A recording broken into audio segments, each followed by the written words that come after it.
அனைவருக்கும் வணக்கம். என் பேர் ஆனந்தாஸ் நாராயணசாமி. இன்னைக்கு நம்ம எதை பற்றி பார்க்க போகிறோம் அப்படின்னா, இந்தியன் ஏர்ஃபோர்ஸ் பாகிஸ்தான் எல்லைக்குள்ளே போயிட்டு தாக்குதல் பண்ணியிருக்காங்க அப்படின்ற ஒரு விஷயத்தை பற்றி நம்ம பார்க்க போகிறோம். அதோட பின்னணி என்ன அப்படின்னு நம்ம பார்க்குறோம்.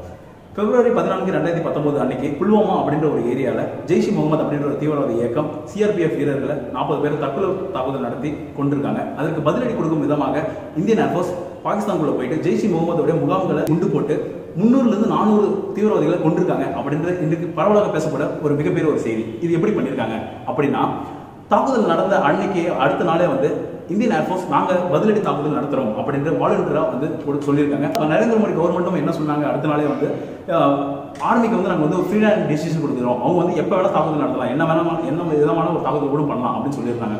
இதை ஏற்றுக்கிட்டு இந்தியன் ஏர்ஃபோர்ஸ் அவங்க என்ன பண்ணியிருக்காங்க அப்படின்னா, இந்த மாதிரி ஒரு தாக்குதல் பண்ணியிருக்காங்க. எப்படி பண்ணியிருக்காங்க அப்படின்னா, மிரேஜ் 2000 அப்படின்ற ஒரு 12 பிரெஞ்சு ஃபைட்டர்கள் அனுப்பி 3 இடங்கள்ல பிரித்து தாக்குதல் நடத்திருக்காங்க. அது எப்படி நடந்திருக்கு அப்படின்னா, இன்றைக்கு காலையில் 3:30 மணி அளவில் குவாலியர் ஏர்பேஸ்ல இருந்து இந்த 12 பிரெஞ்சு ஃபைட்டர்ஸ் மிரேஜ் 2000 கிளம்பி 3 ஏரியாவில் பிரியுது. எந்தெந்த ஏரியா அப்படின்னா, பலாக்கோட்டில் ஃபர்ஸ்ட் தாக்குதல் நடக்குது, 2வது முசஃபராபாத் அப்படின்ற ஒரு ஏரியாவில் தாக்குதல் பண்றாங்க, 3வது சக்கோதி அப்படின்ற ஒரு ஏரியாவில் தாக்குதல் நடத்துறாங்க.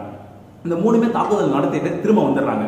திரும்ப வந்த உடனே இது வெளியே வந்த உடனே இவங்க இந்த மாதிரி நாங்கள் தாக்குதல் நடத்திருக்கோம் அப்படின்னு சொல்லல. யார் ஃபர்ஸ்ட் சொல்றாங்க அப்படின்னா, காலையில் 5 மணிக்கு பாகிஸ்தான் ஆர்மியோட ஸ்போக்ஸ் பர்சன், செய்தி தொடர்பாளர் வெளியே சொல்றாரு, இந்தியன் ஏர்ஃபோர்ஸ் எல்லை மீறி ஏதோ ஒரு விஷயம் பண்ணியிருக்காங்க அப்படின்னு சொல்றாங்க. 6 மணி அளவில் இந்த கிராமப்புறங்களில் இருக்கக்கூடிய அந்த எல்லை ஓரம் இருக்கக்கூடிய கிராமத்தில் இருக்கக்கூடிய மக்கள் சொல்றாங்க, ஏதோ ஒரு தாக்குதல் நடந்திருக்கு, நாங்கள் போரே வந்துருச்சு அப்படின்னு சொல்லியிருக்காங்க. இதை 8 மணிலேருந்து இந்த மாதிரி ஒரு தாக்குதல் நடந்திருக்காங்க அப்படின்னு செய்திகள்லாம் வெளியே வர ஆரம்பிக்குது. ஆனால் 9 மணி அளவில் தான் இந்தியன் ஏர்ஃபோர்ஸ் அபிஷியலாக ஒரு வெளியீடு விடுறாங்க. ஆமா, நாங்கள் தாக்குதல் பண்ணியிருக்கோம் அப்படின்னு சொல்றாங்க. நாங்கள் ஜெய்ஷ் முகமதுடைய 3 இடத்துல தாக்குதல் நடத்திருக்கோம் அப்படின்னு சொல்றாங்க. இதுல யார் இறந்திருக்காங்க, முக்கியமான யார் இறந்திருக்காங்க அப்படின்னா, ஜெய்ஷ் முகமதுடைய தலைவரான மௌலானா மசூத் அசார் அப்படின்ற தீவிரவாதியோட மச்சான் கொல்லப்பட்டிருக்கான் அப்படின்னு சொல்றாங்க. இது எப்படி பண்ணியிருக்காங்க, இது ஒரு மிகப்பெரிய ஒரு சாதனை நம்ம சொல்லலாம். இந்தியன் ஏர்ஃபோர்ஸ் வரலாற்றிலே ஒரு மிகப்பெரிய ஒரு சாதனை அப்படின்னு சொல்லலாம். ஏன் அப்படின்னா, 12 மிரேஜ் 2000 அப்படின்ற ஏர்கிராஃப்ட் உள்ள போயிருக்கு, பாகிஸ்தான் ஏரியாவில் உள்ள போயிருக்கு. அவங்களுடைய ரேடார்ல கண்டிப்பாக காமிச்சிருக்கும். அது போக இந்த விமானங்கள் போறப்போ ஃபியூல் தீர்ந்து போயிடுச்சு, அது எரிபொருள் தீர்ந்து போயிடுச்சு அப்படின்னா அதை ரீஃபில் பண்றதுக்கு இன்னொரு எரிபொருள் கொண்ட ஒரு ஃபிளைட்டும் போயிருக்கு, இலுஷின் அப்படின்ற ஒரு ஃபிளைட் போயிருக்கு. இப்போ என்ன பண்றாங்க அப்படின்னா, பறந்துட்டு இருக்கக்கூடிய ஒரு 2 ஃபிளைட்ல இருந்து இந்த ஃபிளைட்டுக்கு வானிலேயே என்னால் ஃபியூலை டிரான்ஸ்ஃபர் பண்ண முடியும், எரிபொருளை டிரான்ஸ்ஃபர் பண்ண முடியும். இது மிகப்பெரிய ஒரு சாதனை. அதை கொண்டு போயிருக்காங்க. ஆனால் அதை பண்ணாங்களா இல்லையா அப்படின்றது நமக்கு தெரியல. பண்ணிட்டு திரும்ப வந்துட்டாங்க. இந்த எந்த மாதிரி குண்டு யூஸ் பண்ணியிருக்காங்க அப்படின்னா, American made precision guided bomb அப்படின்னு சொல்லுவாங்க. அமெரிக்காவில் தயாரிக்கப்பட்ட துல்லியமாக அடிக்கக்கூடிய குண்டுகள். இதை போட்டு 1000 கிலோகள் கொண்டு இந்த குண்டுகளை போட்டு எல்லாரையும் அடிச்சிருக்காங்க அப்படின்னு சொல்றாங்க. பாகிஸ்தான் ஆர்மி என்ன இதுல சொல்றாங்க அப்படின்னா, இது அவங்க எதுவுமே பண்ணல, அவசரத்துல போட்டு போயிட்டாங்க அப்படின்னு அவங்க ஒண்ணுமே இல்லாத இடத்துல போட்டிருக்காங்க அப்படின்றாங்க. ஆனா நம்மளுடைய ஃபாரின் செக்ரட்டரி என்ன சொல்றாரு அப்படின்னா, ஆமா, நாங்க ஒரு தாக்குதல் நடத்தணும், அதுவும் நாங்க சிவிலியன்ஸ் எல்லாம் தாக்கல, குடிமக்களை தாக்கக்கூடாது அப்படின்றது ரொம்ப கருத்துல கொண்டு இருந்தோம் அப்படின்றது. நான் எங்களுடைய இலக்கு தீவிரவாதிகளை மட்டும்தான் தாக்குறது, பாகிஸ்தான் குடிமக்களை தாக்குறதே கிடையாது அப்படின்னு சொல்லியிருக்காங்க. இந்த தாக்குதலை யார் பண்ணாங்க அப்படின்னா, இந்தியன் ஏர்ஃபோர்ஸோடைய டைகர் ஸ்குவாட்ரன் அப்படின்ற ஒரு குழுவும் மெட்டல் ஆக்சிஸ் ஸ்குவாட்ரன் அப்படின்ற ஒரு குழுவும் இணைந்து இந்த தாக்குதல் பண்ணியிருக்காங்க.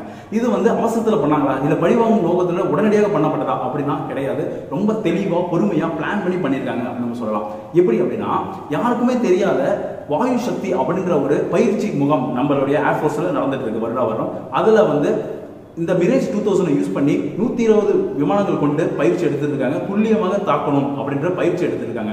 இது பாகிஸ்தானை தான் தாக்க போறோம் அப்படின்றது யாருக்குமே தெரியாம ரொம்பவே ரகசியமா வச்சிருந்திருக்காங்க இந்திய விமானப்படை அப்படின்னு நம்ம சொல்லலாம். இது இந்திய வரலாற்றில் ஒரு மிகப்பெரிய ஒரு தாக்குதல் அப்படின்னு நம்ம சொல்லலாம். ஏன் அப்படின்னா, 1971 இந்தியா பாகிஸ்தான் போருக்கு அப்புறம் முதல் முறையாக நம்மளுடைய விமானப்படை பாகிஸ்தான் எல்லைக்குள்ள போய் ஒரு தாக்குதல் நடத்தியிருக்கு. இது பாகிஸ்தான் பதிலடி கொடுக்கும் அப்படின்ற பாகிஸ்தான் ராணுவ தலைவர்கள் சொல்லியிருக்காங்க. இதை இந்திய ராணுவம் நாங்கள் எப்படிப்பட்ட தாக்குதல் சமாளிக்க தயாராக இருக்கிறோம் அப்படின்னு சொல்லியிருக்காங்க. இந்த தாக்குதல் நடத்திய இந்திய விமானப்படைக்கு நம்மளுடைய பாரத பிரதமர் நரேந்திர மோடியும் மற்ற அரசியல் தலைவர்களும் பாராட்டு தெரிவிச்சிருக்காங்க. இதுக்கு நாங்கள் தக்க பதிலடி கொடுப்போம் அப்படின்னு பாகிஸ்தான் ஆர்மி சொல்லியிருக்காங்க. நாங்கள் அதை எதிர்பார்த்து இருக்கோம், நீங்கள் எந்த மாதிரி தாக்குதல் நடத்தினாலும் உங்களுக்கு திரும்ப பதிலடி கொடுக்க நாங்கள் கண்டிப்பாக தயாராக இருக்கும் அப்படின்னு நம்மளுடைய ராணுவமும் பதிலடி சொல்லியிருக்காங்க அப்படின்னு நம்ம சொல்லலாம். இப்படிப்பட்ட ஒரு தைரியமான துல்லியமாக தாக்குதல் நடத்திய இந்திய ஏர்ஃபோர்ஸுக்கு ஒரு ராயல் சல்யூட் சொல்ல வேண்டிய கடமையில் நம்ம இருக்கோம். இந்திய வரலாற்றில் பொன் எடுத்துக்காட்டால் கொடுக்கப்பட வேண்டிய ஒரு சம்பவம் இது. நன்றி, வணக்கம். इंडियन आर्मी ने ये जंग शुरू नहीं की थी, but we will bloody hell finish it.